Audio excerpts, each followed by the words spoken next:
And we're back. Hey everyone, Alisha Brashe here, Cosmic Gateway, and the beautiful Jo from Awakening to the Light Within. This is the weekend round 2 of Cosmic Conversations After Dark.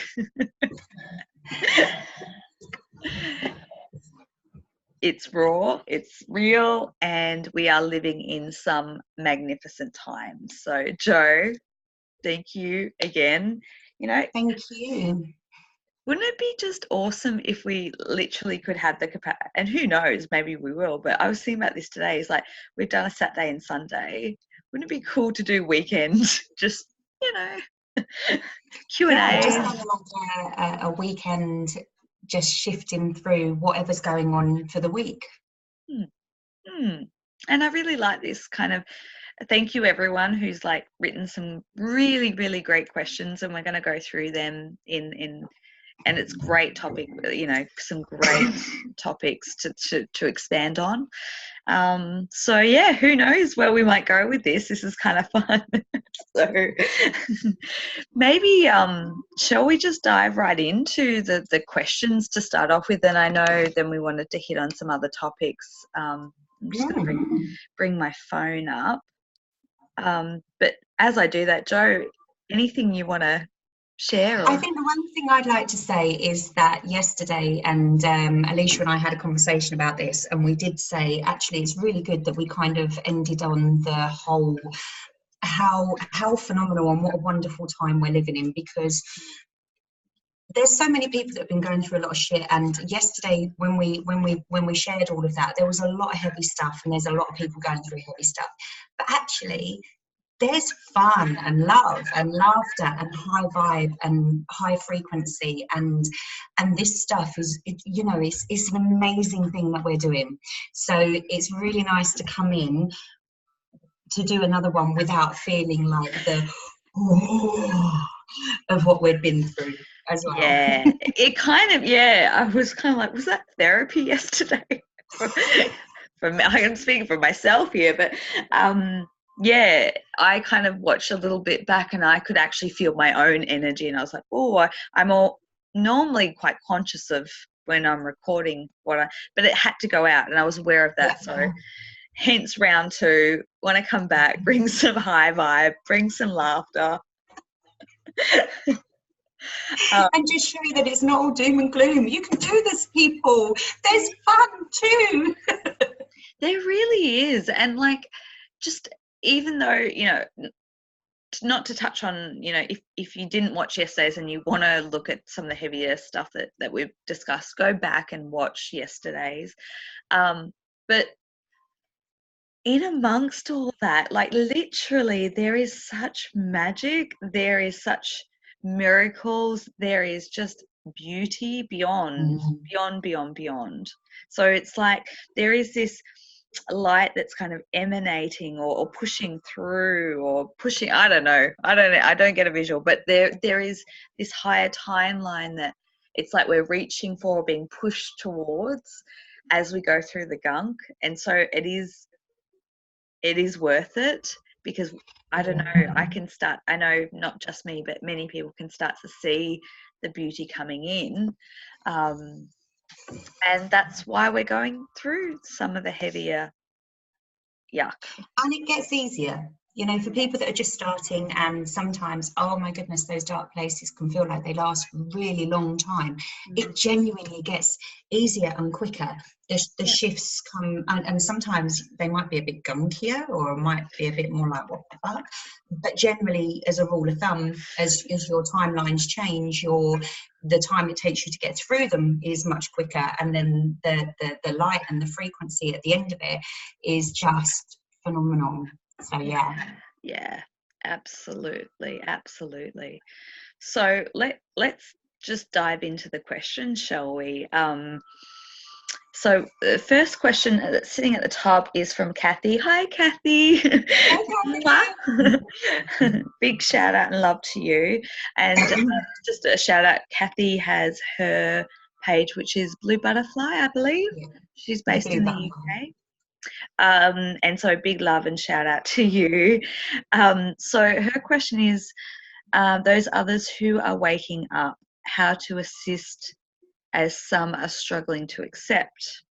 Very good question. Jo, take it away. Oh, I mean, the first thing that I thought when I saw this question is struggling to accept is literally as wide and deep as all of the oceans in the earth, because we can struggle to accept things on such a vast multitude of layers, that it's, I think the main thing for me is that when people are newly waking up to the fact that actually potentially everything that they've told they should be, they need to be, they have to be, you have to do this, you need to jump through this hoop, you need to do X, Y, Z to be lovable or be enough, or all of those constraints and issues that people hold that we start to strip off as we're healing. The most important thing that I always feel is when people are newly in that place, that they understand that when you lose your friends, it's okay. When you enforce your boundaries and people that you thought were, you know, lifetime lovers, companions, family, etc., your lifetime job all of a sudden isn't there, it's okay, because the old stuff has to strip away for you to be able to embody and for you to be able to walk the path that you're supposed to be walking. And it can be the hardest thing. You know, I've said it before, we as humans, we find comfort in what we know. So when you are stripping what you know, wherever that's come from, 9 times out of 10 in the beginning, it's what you've been told. It's not what you know in here. And therein lies the fight, because we fight to let go of stuff, but then at the same time, we fight to hold on because there's a security and we know what it looks like. And I often say to people, control is the biggest illusion, because when it comes to life, ascension, death, as human society sees it, everything is ultimately playing out at such a higher place than what many people are able to perceive it. And people that feel that they need to have control because they need to know what something looks like, it's an illusion. The big shit that's going to come, and sorry, I'm going to swear, I'm uncensored this morning, the biggest shit that's going to come and fuck with your world is the stuff that you're not even going to see come in. Yes. Control is something we tell ourselves, and the reason that we lose so much is because we have to replace control with surrender and trust. And that doesn't mean if you're religious, you may say, oh, I trust God. For me, it's about trusting that I will always have everything I need. And that comes from, you know, galactic family, soul family, universe, energy, just the whole lot together. If I don't have that, I'm trying to manipulate how something looks, and therefore I'm closed to everything else that I could be receiving. That's where I'd start. But like I say, there's just so much. I mean, that's like a dearth of... Yeah. I think with that question, I almost want to go back to basics, and it's like, for, you know, people like Kathy who is a way shower and who is doing amazing work out there, and so many of us who are doing it in our own way, whether you have your own you know, Facebook page and business, or you're just doing it embedded in what you do, or still, you know, in a 3D job in the matrix, still being that light. I think love, compassion, understanding, and really knowing, or, you know, going back and checking in with your own journey to what it was like when you were just waking up, so that you can engage with that person at where they're at, and be able to refer them on and make suggestions, not forcing, but making suggestions of things that potentially could help them in wherever they're at, whether it's healing, whether it's uncovering truth, whether it, you know, like so many different variants, like it really, but just being able to lend an ear, a shoulder, point them to the naturopath, or point them to buying some crystals, whatever. I think what it comes down to is ultimately trust your intuition and your guidance as to how you can best assist that person from a loving place. Yeah. And I think that's where it's so nice that there are so many of us that know each other so well, because I most certainly don't think that I am able to assist every single person. I'm not going to resonate with every single person, and that's perfectly okay, because I will be able to assist anybody that I can. But then I also know enough people that what I can't assist somebody with, or resonate with, or hold potentially, I know somebody that can. Yeah. And I think it's really important that we have that kind of level of discernment where we can say, actually, you know what, I'm probably not the right person for you at this point.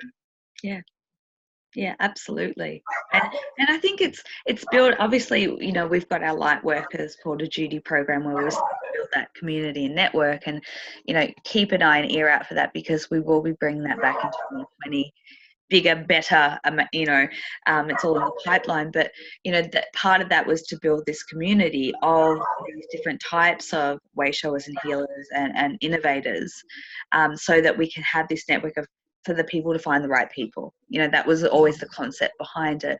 And so even if you're not a part of that, or you're going to be a part of that, like, we've already built a community. We may not know everyone personally, or in the physical, or whatever, but I certainly, in people who know, who clients and people who book sessions with me, I'll always be like referring them to YouTube videos, this person, that person, because I have an awareness of different people and different skill sets, and it's really good to be able to point people in the direction that's going to help them and serve them.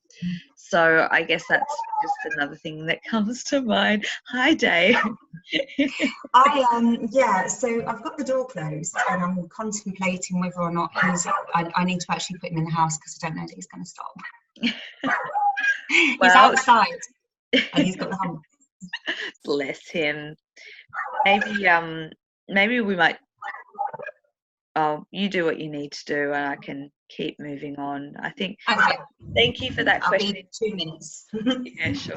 Thank you, Kathy. Thank you for that question. I hope that's helped, and thank you for all the work that you do. It's beautiful. So we'll just wait for Jo to come back. But speaking about animals, I'll just kind of throw this out there. I think we had a question about animals. Yeah.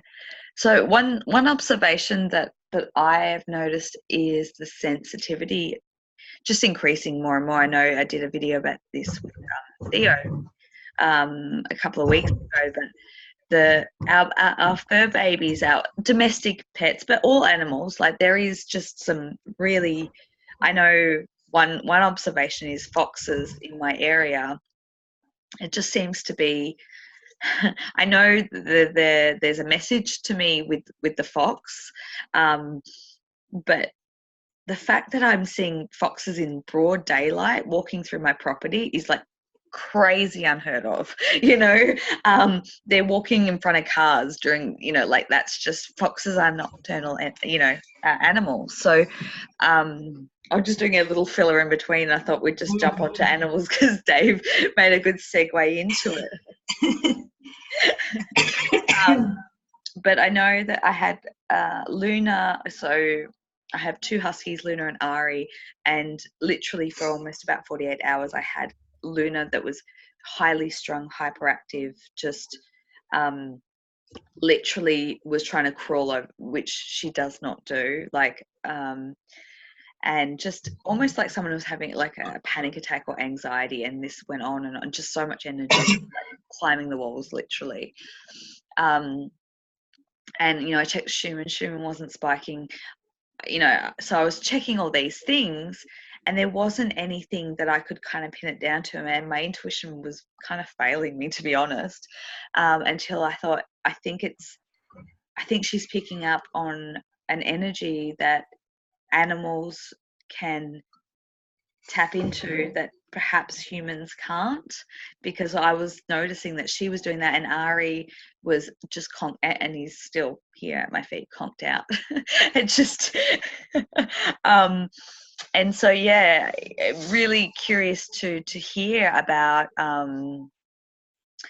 different observations with animals. But I do, just to keep it really plain and simple, I think it is that the energies that are increasing on the planet, and as we're going through our awakening, ascension, adjusting, shifting, I think it's just,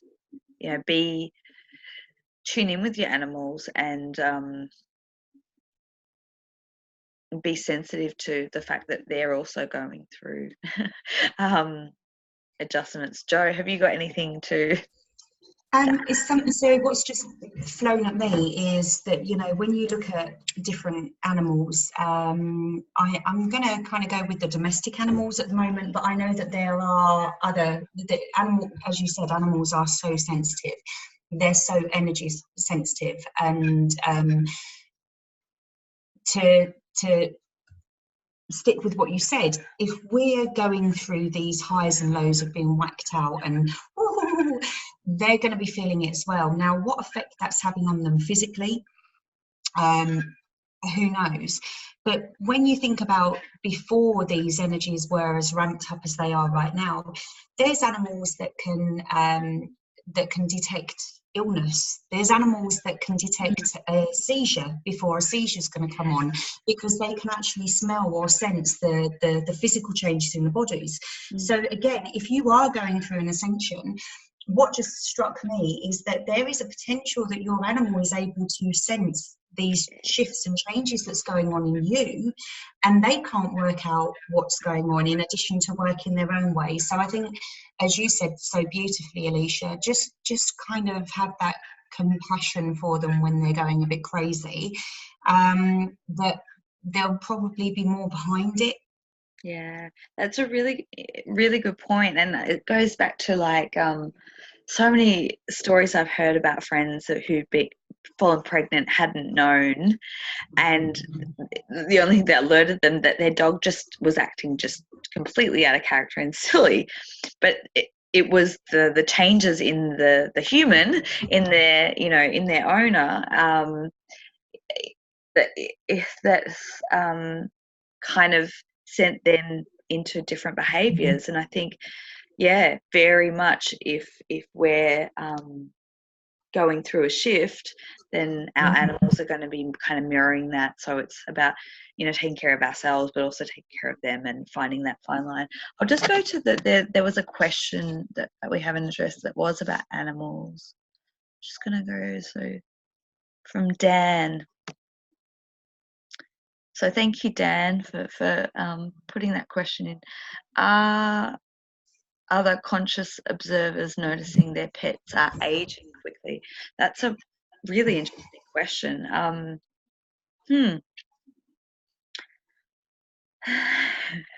Well, I could go on a tangent with this. I want to keep it simple. From me, no, I haven't. I've noticed different behaviour. Oh, well, degenerative, can't even get the word out. Behaviour, yes, I did notice with my pets. It was in the winter, and their arthritis was kicking in, and you would look at it and think, oh, they've significantly aged. Two things that I did to help with that was, I got them on hemp oil. Really effective, quite miraculous. Obviously, it's not going to work for every pet, but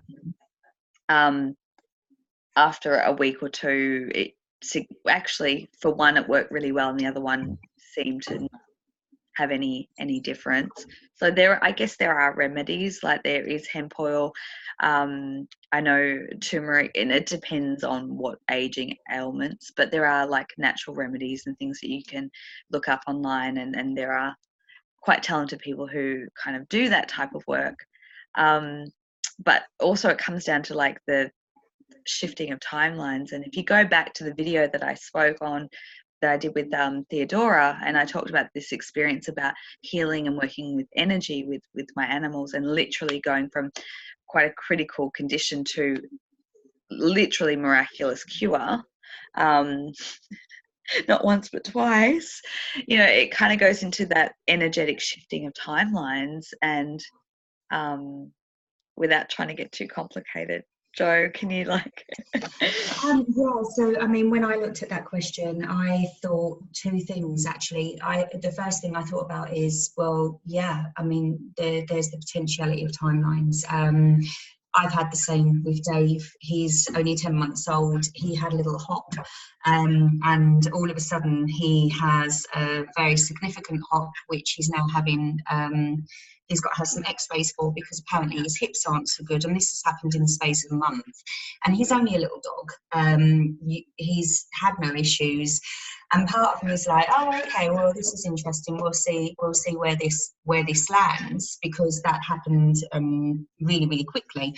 But then I guess when when our animals are around, we're all shifting timelines, and we are all working on varying different dimensions. And if you have your pets sleeping with you, they're privy to everything that's going on, when our conscious state is asleep and we're off doing all of these other things. Now, whether that is potentially 3D aging them, I don't get any feeling on that. But what I do feel is that they're working their asses off as much as we are. So the timeline stuck out, but also the energy work as well. Just as we'll kind of make sure that we're balanced and aligned and we're good, if our pets are in close proximity to us when we're going through this, it stands to reason that we should do the same for them. Yeah, absolutely. As you were talking, one thing that really jumped into my mind, and I thought, I've never mentioned this, but Luna and Ari, I've had them for a couple of years, and I got them purely because I knew I was about to go on a big journey. And they are incredibly energy sensitive, as I believe, no doubt, if you're watching this and you have pets and you're on going through your shifts, then your pets would be energy sensitive as well, just as to what you were saying, Jo. And I know, because I just think observation is key. Observation, intuition, when you can combine those two things, and then obviously share with people who are a bit like-minded, you start to get a bigger picture. And that's sort of how we both work, is, we share and go, oh, interesting, and we ponder on different theories, and then all of a sudden, oh, okay, that makes sense. Literally, Luna, it's going back to the aging thing. I was thinking, I know that I wake up some days and I feel like I'm in an 80-year-old body. Like, literally, nothing's working. My whole body feels like it's been hit by a truck. And that's just like the upgrading process that we're going through as our bodies, going from carbon to crystalline, and the DNA is upgrading and all that. So I have no doubt that our animals are going through that too. And I know that Luna is very in sync with me. So if I'm having days where I'm nauseous and vomiting, which doesn't happen that often these days, but it did, going back, she literally will be nauseous and vomiting alongside me all day. If I'm full of energy, she's full of beans trying to jump the fence and, back to her mischievous self. So I hope that helps. I have just one, sorry, just very quickly before we move on. Is it Ari that's more Schumann sensitive? Ari just likes a good old, actually, no, he was funny today. Yeah, normally when Schumann goes off, Ari sleeps and Luna's hyperactive. So, yeah. Okay. But yeah, interestingly enough, after 2 days of Luna going crazy, then she crashed and just went to sleep beside me for like a day. And now today, Ari's been a bit funny, so it's like they just tag team it. The male and the female are tag teaming. I like it. I was about to say, I literally can see the masculine feminine collective through Luna and Ari. And by the way, Luna is clearly the masculine. energetically. Ari's the feminine. Bless them, love them. So I hope that helps, Dan. Thank you so much for your question. And if we haven't answered it, feel free to type a comment, and maybe we'll try and respond if there was anything else that we can get to. But yeah, obviously, if there's any health concerns, obviously there are animal communicators, and you can connect with us. If you don't know, we can put you in contact with some people who do that type of work. I've been in contact with some great people who do that. So if you're looking for support in energy work or intuitive work, we can kind of try and point you in the right direction. So yeah, great question. So just jumping around here. So, well, we've got two, three that we could kind of combine. Perhaps we'll break it down. So Jessica has written The Void of In Between Timelines. So thank you, Jessica. That's a really great question. It's something I love to talk about. So did you want to start, Jo?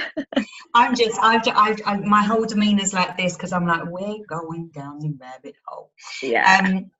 Grab your coffee or your tea. Yeah. Oh goodness. I mean, there's so much said about timelines.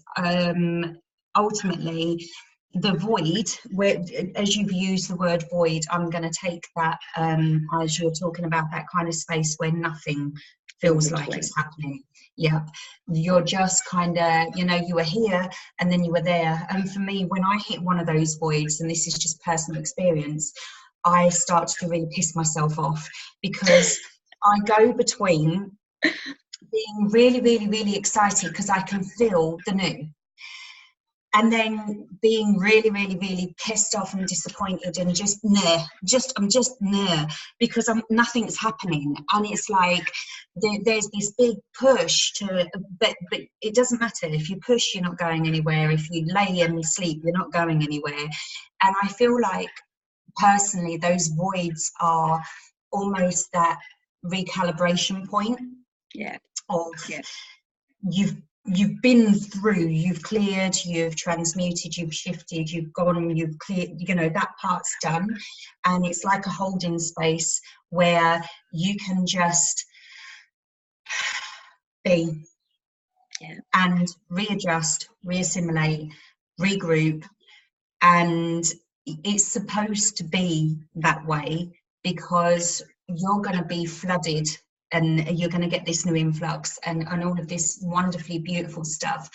But if you're anything like me as an Aquarium, it's the most impatient place to be, because I'm like, well, come on then, because you can feel it coming. I guess my only advice for those places is to rest.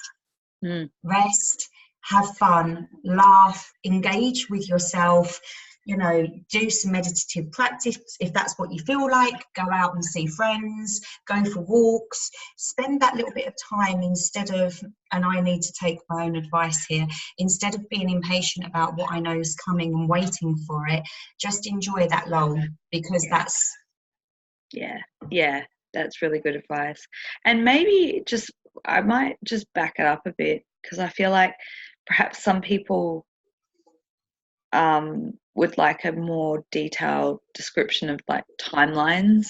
And it's really one of those really hard things to put into words. It's kind of, I'm going to back it up a bit, because I think timelines is something that I had an awareness of. Now, I've done videos on this. If you go back, I don't know, a month or so ago, but also you can purchase, and it's only a small fee, larger videos and processes that I've done. I'll put the link in the description box below of the videos and the audio process, the guided processes to help shift timelines and clear energy. I forgot about that, but there's more detailed description in there. I can't remember what I said, but we'll back it up a bit. and I hope I'm not I don't like to rehash information, but I remember that when the concept of timelines came to me, it took me about a year to fully understand it to a level where I could kind of go, and every day I'm having deeper and deeper understandings and awarenesses. But basically, it comes down to line. Time, as we know, is not linear. So there's like scenes, right? And because of our conditioning, we believe that there's A and B and there's a straight line, but it's not. It's just a fragment of scenes.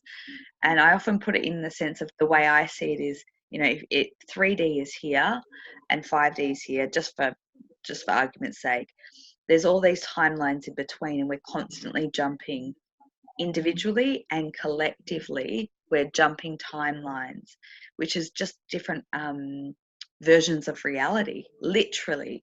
And the more you become aware of this in your own and just really be observant, the more you see the glitches, the switches, the shifts, and it really becomes quite trippy. At first you go, whoa. But observe, I'm just trying to think of some examples, to observe little things, to know that because once you observe it and you start to see it, it becomes more and more and more apparent. I mean, an example is when there was a really big timeline shift, and I can't remember when it was. I think it must have been some kind of collective one. I know that we were both jumping timelines and we were having conversations with people. Do you remember? Yes, yeah, that's a good example. Yeah, so I had probably 3-4 situations whereby there were conversations that apparently I'd had. I say apparently, I don't recall those conversations, and I'm being told, no, we had this conversation on this date, and I told you, and I'm like, no, that didn't happen. But likewise, I'm then speaking to somebody and saying, hey, when we agreed or we said da da da da da, and this next person's going, we haven't had that conversation. Now, we're functioning on different timelines, so in one timeline, I'm having a conversation with somebody, but where I'm not within that space, I'm not aware of it, and vice versa. And I think that's maybe an easier way to explain it, or it might have confused people more. It's one of those things that you've got to try and understand in your own experience, through your own consciousness. But, we try and give examples so that you can start to notice it. I think definitely the interacting with people is a very noticeable one. And I kind of make jokes with some of my closest friends because I've had that experience that Jo just mentioned, where we'd have this full on conversation, and then the next day I bring it up and they look at me like I'm crazy. And now like I can openly say to these people, oh, clearly I'm dealing with a different timeline version of you today. And you can just feel it. There's a subtle feeling of like when someone's in a higher vibration, obviously they're on a higher timeline. When they're a bit like purgy, bit shitty, cranky. It's a quite subtle. But there's also like with things disappearing and reappearing, like actual physical objects, I remember a great story about one of my clients told me when she started noticing, and it was like literally a towel completely disappeared when she just put it, in a certain place, had a shower, come out, and it was gone. Now, no one could come in the room, but there was a weird kind of experience that she had in between, and then all, so there's those things. But the beauty with timelines is, the way that it was delivered to me is like, we're not going from like 3D to 5D or above, in like boom. Our bodies couldn't handle it. There's so much unraveling that we have to do, and so much, all that good stuff in between that has to be done. Sorry. Oh, I was just going to say is that, I see it as we're constantly jumping, and so how it was given to me once was, if you look at the concept of the multiverse, now I'm getting like a bit out there, but you know, go and I look was that waiting for this. and you look at different fractals of reality that literally, you know, you make a decision. I think it's Dolores Cannon. You make a decision, and then there's an aspect of you that goes off and goes and does one thing, and there's an aspect of you that goes off and does another thing. Now that's in 3D, you know, the fractal. And so my understanding is that as we're going through our ascension, as we're ascending as individuals and as a collective, those timelines are shutting off. So that multiverse, so we're collapsing in as we're integrating more of our light, more of our higher self. So we're closing off all these possibilities that aren't in our highest, so that we can kind of come into this one narrow doorway of our highest potential timeline of our path that we've written to do in this lifetime. So beautifully put, Alisha. I love it. I love it. I love it. I love it. No, that was so beautifully put. I think that was really, yeah. I mean, that's the bigger picture of it. And obviously, when you break it down to the nuts and bolts, like, it is trippy. I'll be the first to admit, like, I've had some, like, are you kidding me? Like, I don't know if I've ever shared. There's a guy that I see who is one day in a wheelchair and one day in a walking frame. And on the lower timeline days, it's very clear that, like, he's in a wheelchair because he can't walk, and it's the same guy, and it jumps around all the time. You know, so it's little things like that that I observe that I go, that's interesting. While we're on time, I got a download. I can't remember when it was. I wrote that download. Yes. However long, I don't know, time. But it was about the 3D 365 days of a year concept of time. Yeah. And it's a loop. It's an energetic loop. So even though we have it as a time construct, it's a year, this is a month. I mean, you can see how fluid and non-existent it kind of is by the fact that we can lose a day a year so that we can run our calendar. Alisha and I went from having 3 hours difference to having an hour difference in the space of 3 weeks because, you know, time, well, we can just shift it, and that's within the 3D constructs of time. But the download that I received was that quite often, you know, so it's around particular events and healing. So in essence, closing certain timelines, closing of, as you said, to filter up. And it was speaking of how sometimes some of the biggest and the hardest things for us to remove or let go of or heal will loop. They will loop on this structure of time, because what happens is that our cellular structure, our energy body, has the memory of something that needs to be healed. It's not because that particular day is even significant. It could be 15 years past an event and there's a certain feeling around a certain day and you don't even know what it is. It's your cellular memory soul thing pushing this again, saying, come on, we're on this loop, clear this, bring it up, move it through now so that it can go. So when people find that, sometimes you might find that, you know what, every time this year I seem to just be in the shit, or I have a relationship breakdown, or I have something that comes up around the similar time of the annual calendar. My words have just gone. That is your entire system, you know, your higher self, your inner self, your cellular structure, and everything pushing you to identify this and clear it, which is why it keeps coming up. Yeah. And I think that's so beautifully said, and thank you. And if you can find that post, because it's a blog, I think, but maybe we can try I did put it on Awakening. I can't remember when I put it on. It's got like a wobbly clock picture. Yeah, if that helps. If we can find all these things, we'll you know, put in comments and links and all that good stuff. But interesting, like you were talking about that in the time loops, and yeah, absolutely. And that's why I like to repost things from a year ago, because we, as a collective, we revisit very similar themes. Yeah. Yeah. Very, very similar themes. And I think if we can just talking about similar themes, just segue just for a second into a theme that's come up again, because we were talking about this money thing before we got on the call, and we had some interesting kind of little snippets of downloads, and I'll get Jo to share in a second what came through to her.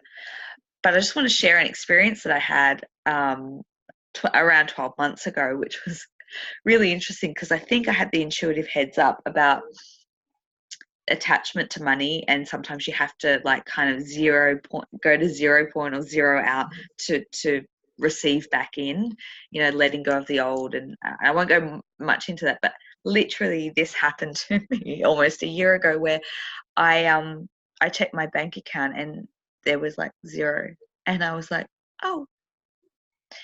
So there was a large sum, not massive, but there was a large sum of money that just literally disappeared. And as I said, I feel like there's multiple reasons why I'm saying this, but anyway, you know, whatever download comes to you through this. And I was like, oh my goodness. And I go on to see that my insurance company had a glitch in their system, and had the direct debit that I had set up for that, which is a very small amount, had continually looped and kept taking money out until there was nothing left. And it took about 48 hours to rectify. So I was only with the cash that I had in my wallet while that was being.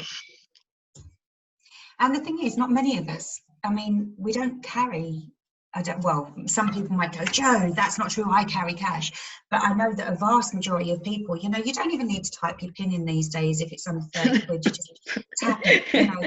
It's not real. Money has become such a, you just do this.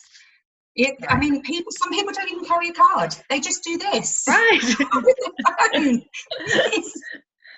It's like, what even is money anymore?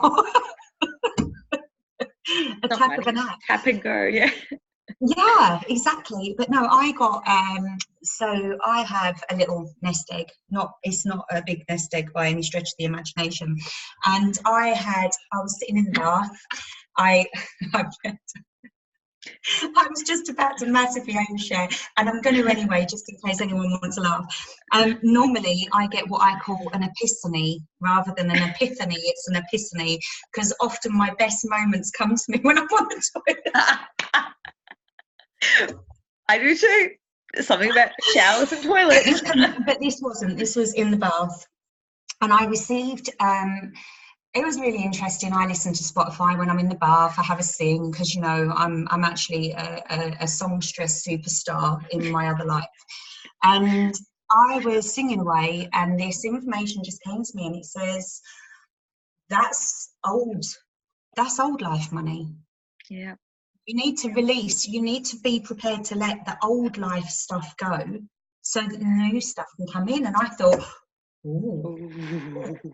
Okay, so I spoke to my daughter about it, and I said, I've just had this really interesting like download of information come in. And she was like, oh, what's that? And I told her, and she went, oh, because logic, you know, in every essence, in every fibre of my being, it resonates so deeply. Why are you holding on to something from your past incredibly tightly when you have all of this trust and surrender in every element of your life, that this is of where you are and what you're doing?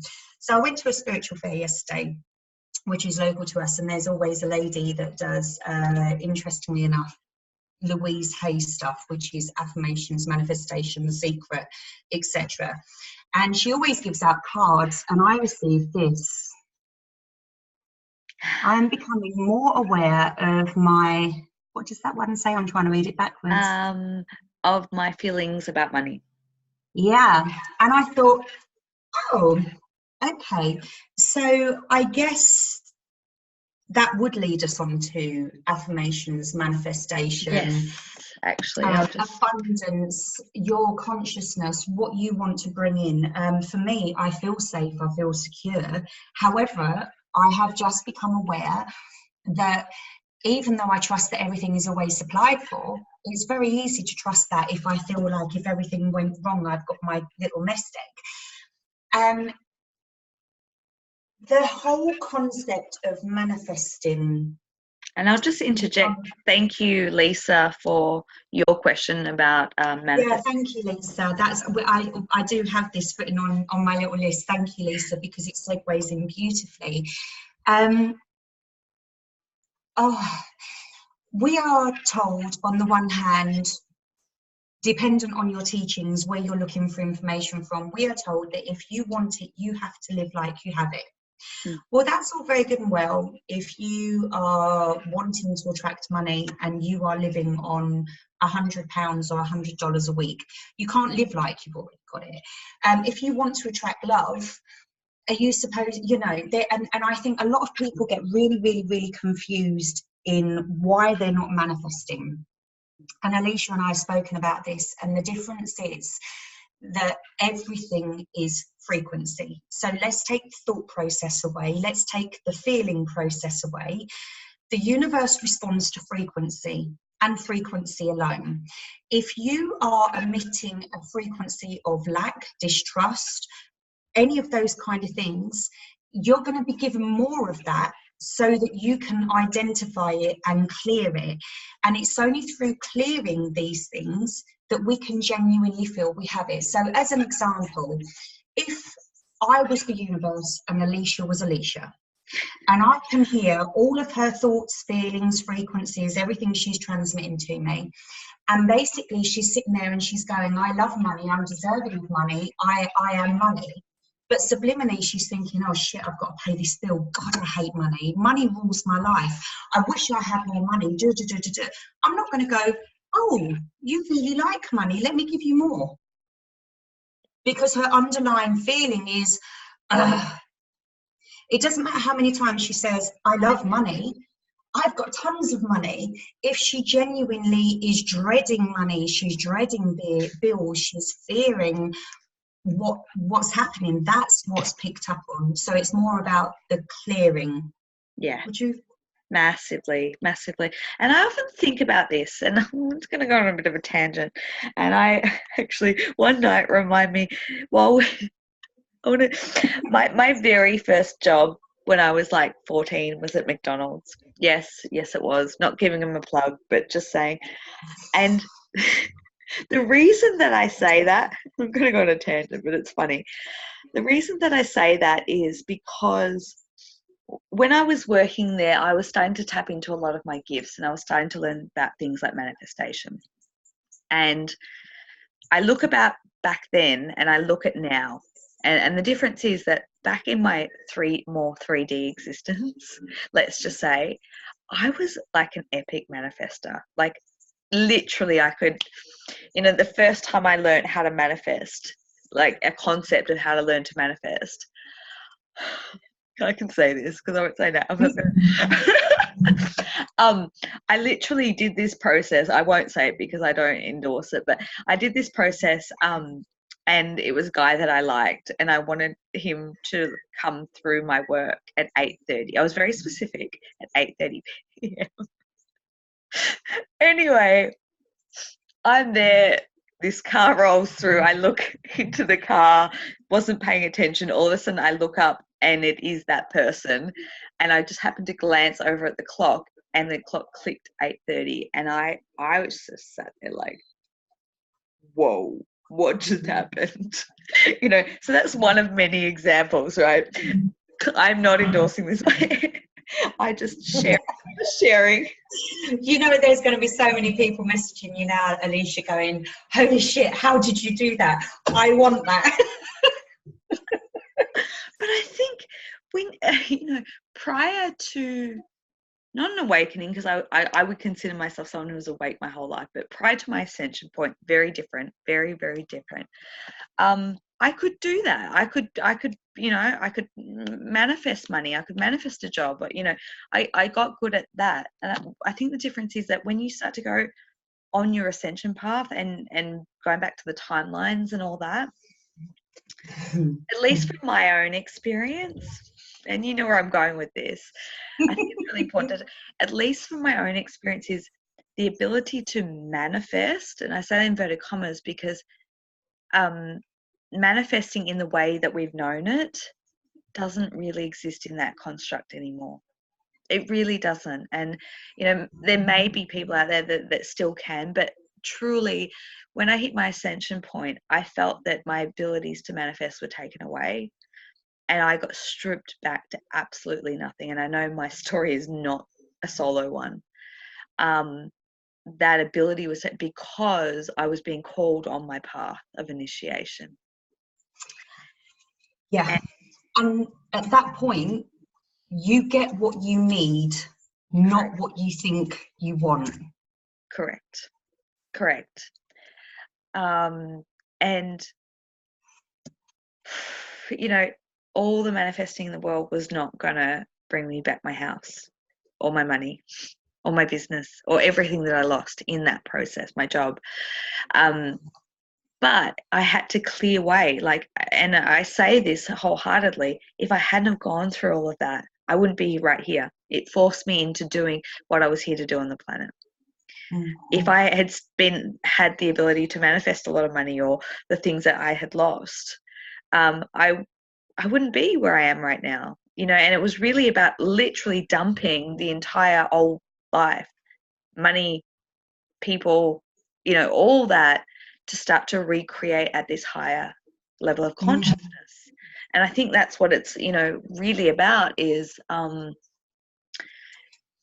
yeah, we do get to a point, and I truly believe, you know, there's this other thing, I truly believe that when we're operating from fifth dimensional consciousness and embodiment, and now we'll get into that in a bit, that we literally can materialize instantaneously. And that's why in 3D, it takes a while, because when you're in a higher dimension, instant manifestation takes place. Now, think about that for a second. Think about if you were instantly manifesting every thought and feeling that you had. Think about it, right? Scary freaking thought. That is why the ascension process is so brutal, because we have to eliminate fears and all this, you know, integrating the shadow, you know, going through all this, you know, manifesting a unicorn one moment and then a fucking chainsaw massacre in the next, right? I don't know where that goes. This brings me back to something my daughter said, and she's a phenomenal manifester. Yeah. Other than the things that she thinks she really wants, like she can manifest. She manifested our dog in the space of like 6 hours. I didn't want a dog. I'm just going to put that out there. I was not down for getting a puppy. And now we have Dave. She's an amazing manifester, and she's going to kick me when she sees that I've shared this. But hey, I'll take the beating just to share it. She has actively said, now she's going through her own ascension, that she's so pleased that she cannot act on how powerful she feels at times in relation to manifestation. She said, because literally I could be in a room, and if people piss me off, it'd be like, right, you're dead, you're dead, you're dead. And then my mood would lighten, it'd be like, oh shit, no, you're back to life, you're back to life, you're back to life. And that's the whole thing, isn't it? You know, we all have we all have shitty thoughts. You know, sometimes literally there can be the nicest person. I'm just like, oh, seriously, can you just fuck off? That's not because I'm not a nice, warm, loving, genuine, nurturing person. It's just that in that moment, I just got my bitch face on and I don't want to have to engage. If I was manifesting in that space, oh my God. However, I will withdraw in that space, sit in my own little bitch cave, and then I'll come back out again. Right. And the party resumes. Right. I'm a big caver. Oh, have I just created a new term? I love going into my cave when I'm purging, because I don't want it spewed out for the best part. Yeah. I like to kind of go through my process. And I think that's another segue into, Yeah. I'll let you, yeah. I love the Yeah. telepathy we got going here. I know, it was all. Yeah, so there's, you know, I did a post, interestingly enough, yesterday about the dark. Yeah. And about how oftentimes the first time we go into the dark, we're alone. And we're supposed to be alone because we're supposed to be scared. We're supposed to be bruised. We're supposed to feel like we've lost everything. Because just as we've said in relation to the manifesting, once you hit this kind of point, you are not necessarily going to get everything that you think you want.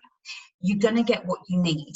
And 9 times out of 10, you will find yourself in the dark. If you were sitting in the dark, surrounded by everything that you are having removed or shed from you, all of these opinions and people wanting or needing or telling you what's what would still be filtering in, and you wouldn't find what's in here. And so often people will, I'll speak for myself personally. The first time I was in the dark, I was the most alone I've ever been in this lifetime. And I went through, it was probably a good 3 to 6 month period the first time. I didn't have the tools that I've got now. I didn't have the understanding. I didn't find pages like this, and I'm so thankful, and this is why we share. And I kind of just sat there, and it took me so long to move past the fear, to move past the, well, why am I so abandoned? I've given so much, to all of a sudden have that realization of everything that I gave, I never gave to me. And the second that I realized that, the little light came on, and I didn't have to sit in the dark for so long anymore, because we have to often strip everything and be in those dark places on our own to find what's in here. And for when you're further along the journey and you go into the dark, oftentimes this part here is switched off. And so many people that, you know, soul family that have been in those places, and you will, Alisha will say, you'll often get the, oh, I need to contact this person, you'll message them and they're in that place. We'll all say, I've got no access to myself. My higher self has checked out. My guides aren't there. I've got nothing. I've got no bigger picture. I've got no, just basically all the good's gone. It has to be that way. Because if we're sitting there with this higher self and all of this understanding and this clarity, we're never going to find in the dark what we're there to find. So I guess I just want to say, when you're in those places, you know, and you feel alone, that's where you find you. And they are the most beautiful revelations that you'll find. Yeah, beautifully said, Jo. Thank you so much for sharing that, and your personal story too. And I think that, you know, it's the personal stories, I believe, that are the most helpful. You know, when I hear other people's journeys and share, you know, it's relatable, it's personable. I have a husky who's trying to settle. But one thing that I just wanted to add to that, because I'm like, yeah, you know, by nature, I was always known as a child, as a teenager, as an adolescent, in my 20s, in my, you know, early 30s, as a social butterfly. You know, I flit here and there. I'm always busy, always around people. I'm quite an extrovert until I need to go within, and then I retract. And, you know, probably I knew that I had abandonment issues, which I truly believe, you know, stem way back then. It's not really, I can't really identify anything in this lifetime. It's a bit of a fast stretch if I try and also, and I think a lot of people can relate to, so abandonment issues, and not wanting to be alone, not liking my own company, like, if I'm really honest. And so when I was going through the longest, hardest dark night, it was that changed in that process, because I literally was abandoned by everyone, or at least that's how it felt. That's how it looked on the surface.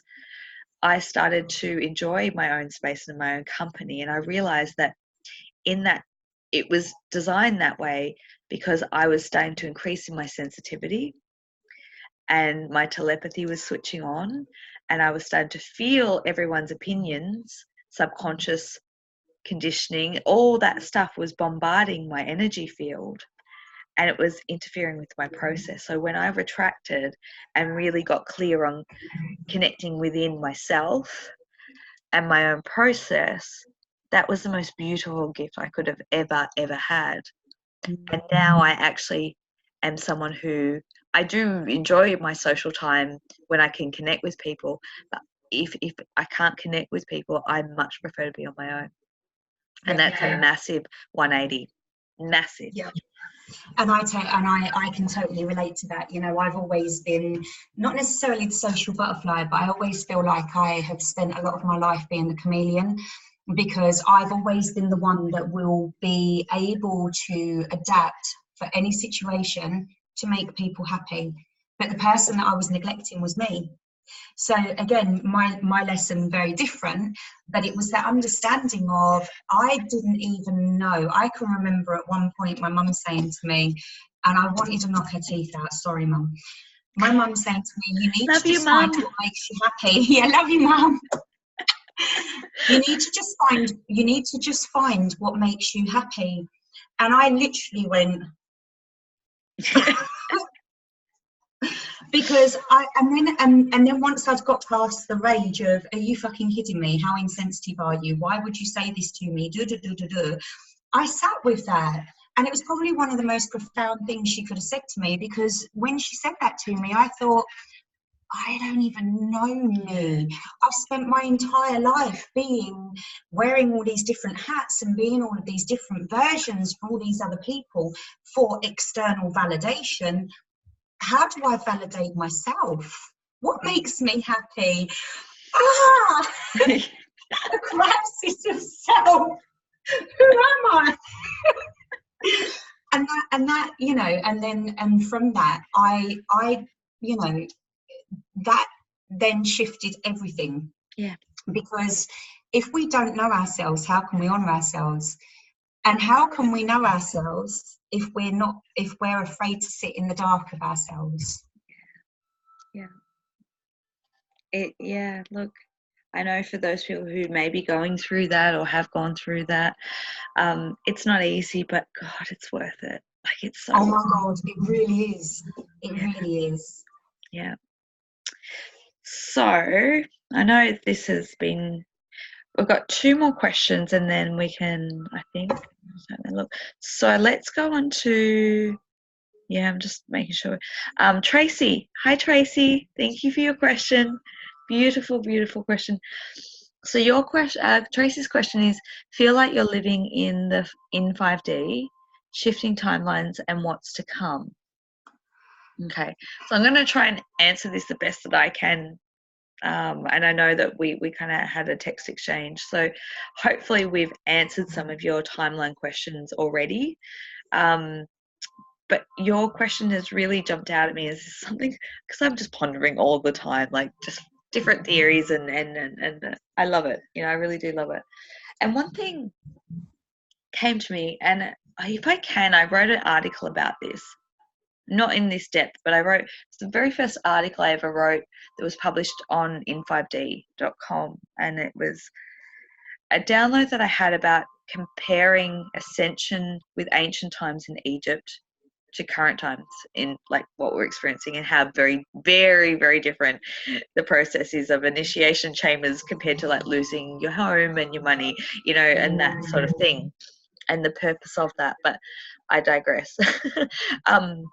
So this is my understanding. Obviously, everyone has their own take and their own perception, but this is something that makes sense to me, and I hope it will make sense to people that are listening. Is the whole living from 5Ds, there's different things. So there is fifth dimensional consciousness, which is, you know, when you go through an awakening, whether it's rapid or gradual, you start to ascend your level of consciousness, which is your perception, your awareness. And the way that I see it in this, I love this imagery. So, you know, I see it as like literally we have these kind of glass ceilings over our head, over our crown chakra. And as we're like smashing some of the glass ceilings, obviously we're not hurting ourselves. This is symbolic. But imagine them as different levels of consciousness. So, you know, 3, 4, 5, you know. And as we break those glass ceilings and we start to view the world, ourself, society, whatever it is, from a higher level of consciousness, we start to then embody. So there's two parts. There's raising of consciousness, which is the awareness, the kind of expansion, and then there's the energy embodiment. And so how I see that is, as we break the glass ceiling, we have a gush of energy that comes into our body. And so that's when we start to go through the upgrades, the physical symptoms, because our body is trying to adjust to a frequency embodiment of fifth dimensional. So it is a process, you know. I know that there's so many different takes on it. So this, I'm trying to make it as simple as possible, is that, you know, we can live from 5D consciousness and have these visions and awareness and interacting with different beings and all that sort of stuff. But it's literally about bringing and integrating that energy into our physical vessel. And as we do that bit by bit, our reality changes because of the frequency that we're emanating. It literally changes our reality. So we're jumping timelines, you know, see how it kind of interacts. I hope I'm not, you know, losing you all and getting too complicated here. Welcome to Alisha's Abstract Mind. And so the sort of the epiphany was that the planet is ascending. So there's different level, you know, that's why we're all jumping on different timelines, right? So for me anyway, we're not living in 5D as a collective yet. We're working towards it. And we're all doing amazing work and goddamn hard work so that we can raise the frequency and the energy embodiment of Gaia, so that the whole reality, the whole earth looks different and it's renewed, you know. But we're still going through the breaking down of the structures, and that's where the gunkiness of what we're experiencing is. And so going back to your question, sorry Tracy, I digress. No, I think you've explained it beautifully for a lot of people, because sometimes, like, and that's all I have to say. Thank you, Jo. Thank you. So I just want to come to this one line, the last line, you know, what is to come? You know, well, that how long's a piece of string? You know, it's kind of that sort of question. In my vantage point, there's a lot of beauty to come, you know, where there's, you know, we're recreating, we're literally working towards new earth, 5D. Every day we're getting closer. Sometimes we jump back on a timeline because we're clearing stuff, whether it's individually or collectively. But ultimately, I've never felt the energy, the shifting, seeing the transformation so quickly and rapidly on a collective scale. But there is this kind of deconstruction that needs to take place, and you know, that political systems, economical systems, education systems, you know, and we're all working in our own individual department, if you will, to you know, some people are the tear downers. Just make up something there. You know, tearing down constructs. You know, some of us are doing that in our sleep state. And then there are the rebuilders, and we interlink. We're not just assigned to one role. As a collective, we are literally trying to take down an old 3D construct paradigm of living to reconstruct that is abundance for all, prosperity, love, good intention, goodwill, service to others, all that stuff, so that, that is what's to come. And, we can see more and more of it every day, and whether there will be a tipping point, I don't know. There's so many schools of thought, and I think that's a whole other video. I won't even go down that rabbit hole. It's one of my favorite topics.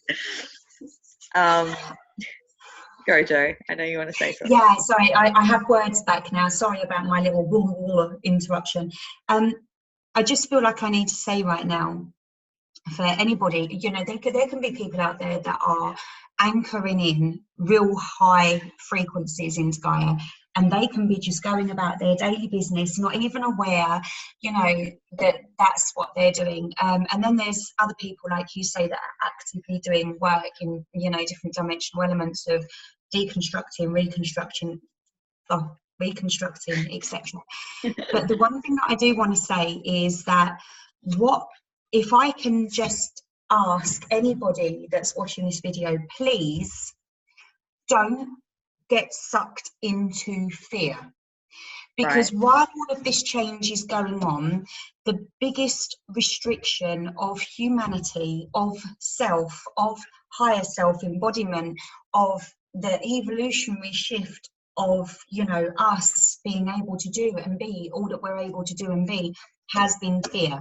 And it's been put through monetary systems, lack, love, industry, indoctrination, all of these variant forms. Now, sometimes, even down to the very element of climate change, and I'm sorry, people may hate me. Oh, you went there. Yeah, no, I couldn't. I tried to, it actually, and I thought, no, I'm just doing it. There are so many people that are living in fear that the world's going to end because of climate change. Now, the more frequency and energy that's put into that, the more potent and powerful it becomes. Gaia's shifting. There are going to be changes. Sometimes, as we know with our own processes, we need to strip shit back to embody better.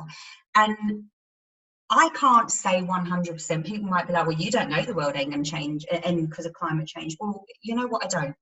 And if it does, we're all going to go home anyway, right?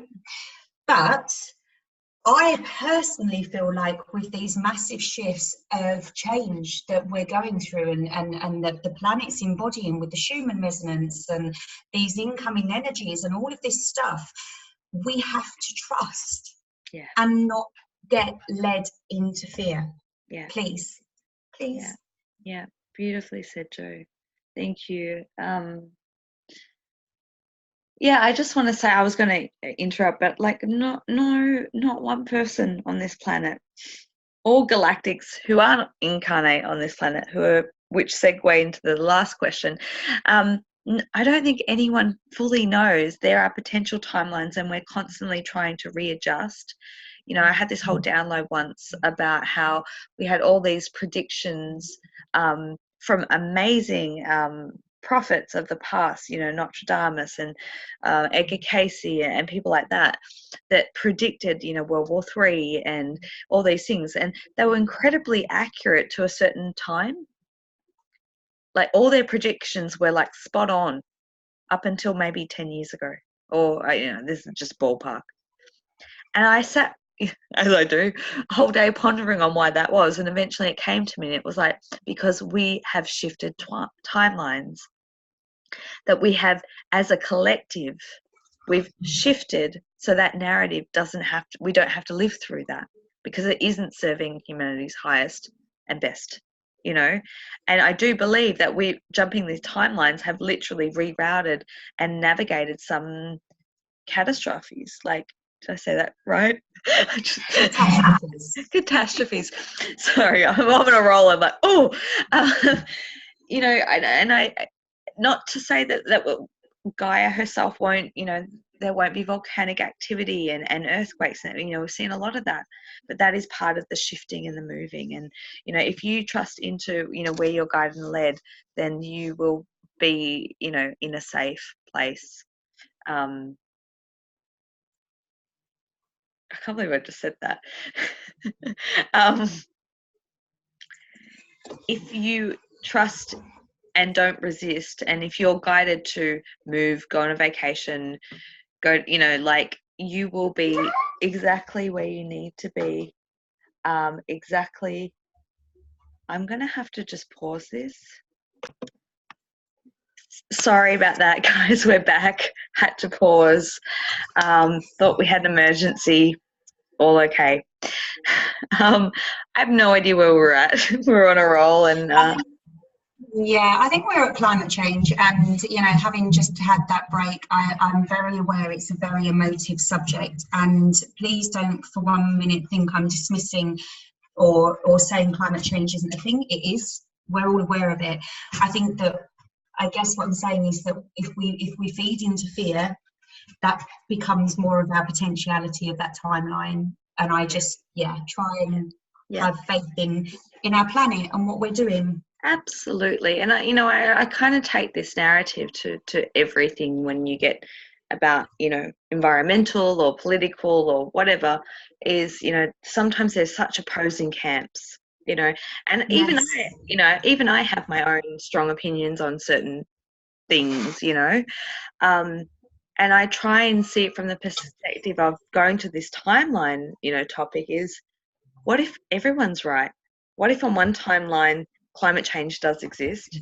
What if on a different timeline climate change doesn't exist?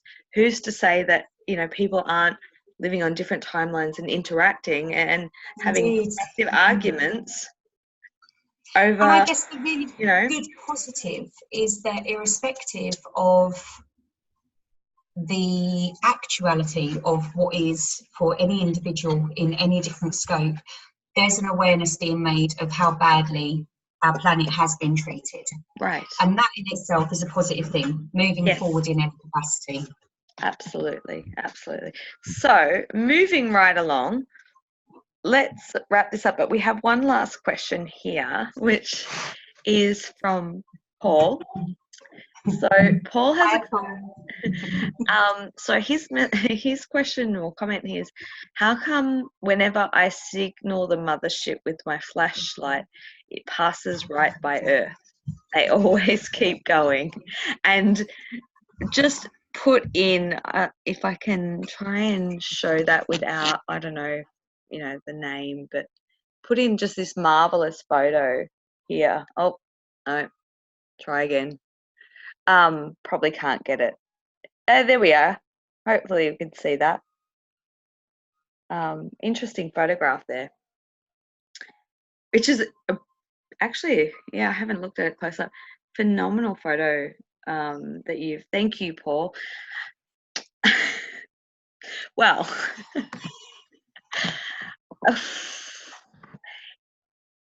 the first thing that comes to mind is two people who if you haven't followed them, check them out. I do recommend them. One is James Gilliland. He has ESETI in the US and his ranch. And another one is Peter Maxwell Slattery, who's Melbourne-based. I have met him. He does a lot of great videos capturing a lot of crafts and ships. And what it reminded me is I went to a couple of Skywatches a couple of years ago, and Peter has some amazing equipment of like laser beams, you know, cameras, infrared, you know, like his equipment's A grade, probably much more than what it is back then to now. But if you look at some of the footage online, and they quite often have their laser beams, and like they do like power up, so they'll wave, you know, like you said, a flashlight, obviously, they're interacting with that. And so, and what else comes to mind is they interact with our consciousness. So it's not just like the flashlight, you know, if you're standing outside, if you're in your heart space and connecting through your consciousness, you maybe that's something that you could try. And I know there's another thing, and I can segue into that. I don't know why they keep passing. The only thing that comes to mind is they're probably really busy with all the shifts and changes. But if you were to interact with them from a pure heart space and your consciousness, as well as your flashlight, just throwing out there, I don't know, but something you could try. Maybe you get a nice power up or a good shot, and connect with them that way in that kind of interaction. But if you're, if you resonate with being a starseed and you really want to connect in to have some clear channels of communication and connection, I would highly recommend, to anyone, not just to you, Paul, but to anyone, do a BQH session with Jo, or like, or just a BQH session. General, doesn't have to be Jo if you. But I personally, the connections that I have seen people experience through Jo's work in doing BQH from a galactic level, not limited to, obviously, but I can say this. I can say this.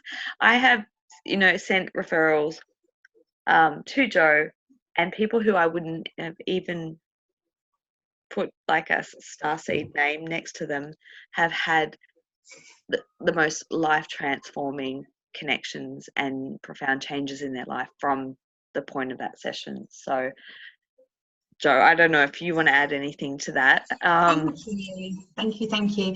Yeah, I mean, I've been quite surprised. Well, I mean, we say I'm quite surprised, but then I've been calling myself an alien for years. So are we really? But I've been quite surprised at how many sessions I have with people that are, they consider themselves to be incredibly human. They just want to know, human, they want to investigate human questions or past life things. And I think the beauty of BQH is that there is no dictation on where it's going to go. You're going to go where you're supposed to go. I don't drive that. You don't drive that. Your higher self drives that in that moment. So actually, whether or not somebody says, I want to go to a past life to see what's blocking me from this, or someone says, I want to go into the stars and see where I'm from, you're going to go where you're going to go. And I think the thing that's really surprised me is how many people have contacted their people, their beings, their energies. They've gone home, and the joy and the pleasure and the downloads and the activations and the stuff that happens has blown me away. I feel so honoured that I'm a part of that process for people. The one thing I do want to say though, Paul, is when you said it just keeps going, for me, I'm like, did it though? Or do you just not remember? Ooh. And with that, we need to I am going to have to wrap it up. I have a boy that wants to leave the room. So thank you all. If you've come and stayed this far, thank you so much for being here with us. Thank you for your shares and your likes and your subscribes and your comments and just the love and just being here. Can I just say for everybody that's watching, thank you, Alisha, because you take the time, you take the effort, you take the energy that you put into these to help everybody. So I'm speaking for everybody when I say thank you to you as well. Oh, thank you. Oh, I do it because I love it, but it's nice to hear that, and it's this is my life, and you guys keep me motivated, like everyone who's a part of the Soul Fam and Cosmic Gateway. If it wasn't for this community, I wouldn't get up every day with the enthusiasm and motivation of like, let's just get shit done, but thank you. So closing out, obviously I will put the links below if you want to connect with Jo or I in a session, if you need support, if you any questions, whatever just all down there. And also the 1111 transmission is coming up, so I'll put the link to that if you want to sign up for that. If not, I really look forward to the next discussion. I've really enjoyed this. Thank you so much, Jo, for your time and being here and having this amazing on video discussion. Obviously, we had many, many discussions. We just I don't think that they all should be recorded. But anyway, thank you everyone for watching. Mwah. Massive love to you all, and have an amazing week. And we will see you all soon. Bye. Bye. Bye.